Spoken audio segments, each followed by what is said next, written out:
Welcome to the Turf Zone podcast.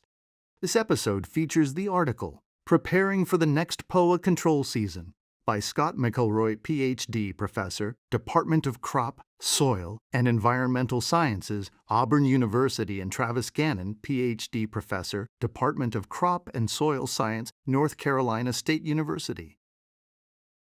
Quote, "When did Noah build the ark? Before the rain. Robert Redford in Spy Game."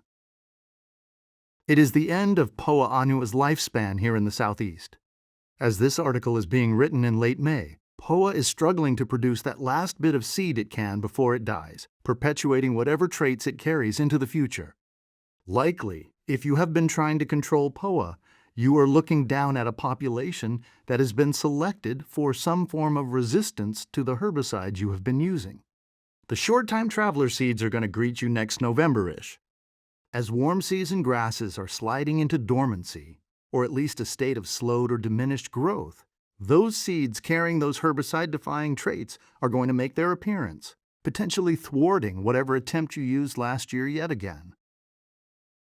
Before you start making decisions about your management program next year, you need to test your POA population. 2 populations from this year were showing signs of curb resistance until we brought them into the lab and realized that it was not resistance, but most likely enhanced degradation due to overuse. Email Dr. McElroy at resistancelab@auburn.edu and get a better picture of what your population is resistant to. For most herbicides, you can get an answer in 6 weeks. For the southeastern U.S., there are 3 distinct application periods for POA control. This is for Bermuda grass and zoysia grass golf, sports fields, professional lawn care, and general use. Golf and sports fields are the most complicated because they receive the most traffic and use, therefore the greater turfgrass damage, which leads to greater weed invasion. The application scenarios we talk about here are more likely to be used in golf than in other areas, but applicable to all situations except sports, which require special attention to not reduce rooting and traction. The pre-application, the basis of control. In all situations, you want to start off with a general pre-emergence herbicide. If in golf and non-sports turfgrass areas, this is Spectacle, Indazeflam, or a standard pre like Barricade, Prodiamine, Pendulum, Pendimethalin, or Dimension, Dithiopur. In our opinion, this is the optimal application timing for Spectacle Indazeflam. Spectacle should not be used on sports fields. It is a root inhibitor and can result in poor-performing turfgrass. Regardless of which herbicide, the initial pre-application is the basis of all POA control programs. Skipping the pre puts greater pressure on follow-up post-emergent applications. Even if pre-applications only reduce the POA population by 50%, that is still 50% fewer weeds that follow-up applications have to deal with. Later applications are much more likely to fail if you put all the pressure on follow-up post-applications. Adding in a post-emergent herbicide at this time is not a bad idea, but it needs to have some residual and some root uptake because your pre needs to be watered in. Monument trifloxysulfuron is possible because it can be foliar absorbed, but Revolver 4-sulfuron has limited root uptake. Others are using Senker metribuzin in this timing.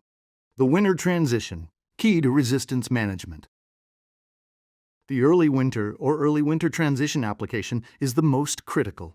Skipping this application leads to too much pressure being placed on the initial pre-application, which can expedite resistance development. This application needs to yield acceptable control in 2 to 3 weeks, which eliminates any resistant survivors that may be present and provides further pre-emergence control.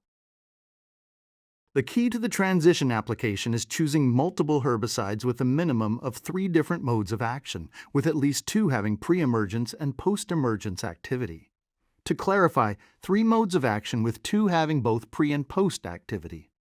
Triazines atrazine and simazine are the starting point for this control. Think of these as your post/pre herbicides. They are primarily post, but give you some pre-activity. Senker metribuzin is also an option, although not as consistently effective as atrazine or simazine. If these herbicides are not available for use or if you have extensive confirmed resistance, ALS inhibitors such as Revolver furamsulfuron, Monument trifloxysulfuron, or Katana flazosulfuron are useful, as is Scepter imizaquine. Next, you need a pre/post in the mix, a herbicide that gives you primarily pre-action but adds in some post-control. Curb, pronamide/propyzamide, and Shurgard flumioxazin are good choices at this timing. A second application of Spectacle also has potential in this situation, although it has less post-activity than the two listed above. Ronstar oxidizin applied as a liquid to provide post-activity also has potential in this timing. Last in the mix, you need something that can aid control and help prevent resistance. Glyphosate is the obvious choice in this mixture. If you are not completely dormant, a low rate at 5 FL/A of a 4 pounds AI gallon can add some benefit, but if confident in the dormancy, use a full labeled rate on dormant turfgrass. Phenolic glufosinate is a good substitute if glyphosate resistance is present or developing. Neither glyphosate or glufosinate are recommended for zoysia grass. Adding in a Revolver, Katana, or another ALS inhibitor is a better choice due to potential damage from non-selective herbicides. The spring transition, control any escapes, and spring crabgrass control. Combining any further Poa annua control with spring crabgrass and goosegrass control is an easy way to maximize efficiency. This pushes the herbicide application into late February to early March for the majority of the southeastern United States. Time applications to your specific area based on local weather patterns and soil temperatures. Dormancy questions and spring green-up of Bermuda grass or zoysia grass complicate this application timing. Some herbicides are simply too harsh on green-up to be used in this period. First, the standard pre-herbicides should be used at this time: Barricade, prodiamine, pendulum, pendimethalin, dimension, dithiopor, or Ronstar oxidizin. Granular is not dormant, but liquid can be used if still dormant. While Spectacle is more effective for Poa annua control and summer annuals such as goosegrass and doveweed, it is equivalent to the standards for crabgrass control. Second, post-herbicides that can be used in this transition period are few. ALS inhibitors mentioned before are definitely safe, but resistance is extensive, thwarting their use. Triazines can delay green-up and cause transition injury. Non-selective, such as glyphosate and glufosinate, are out due to spring injury. Final thought.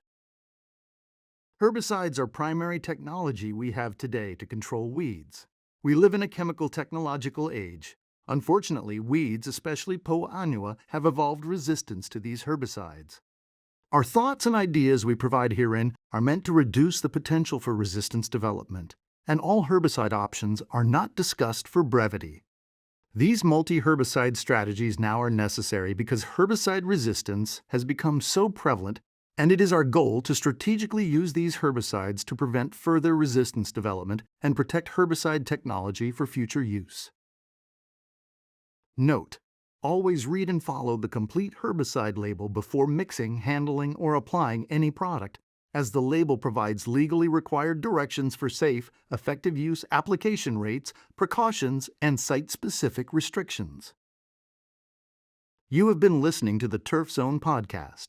For additional photos and charts from this article, including a table covering the 3 application windows for Poa annua control, read the summer 2026 issue of Alabama Turf Times magazine on www.theturfzone.com. Follow the Turf Zone on X, Facebook, and LinkedIn for all things turfgrass, featuring podcasts, magazines, events, and more.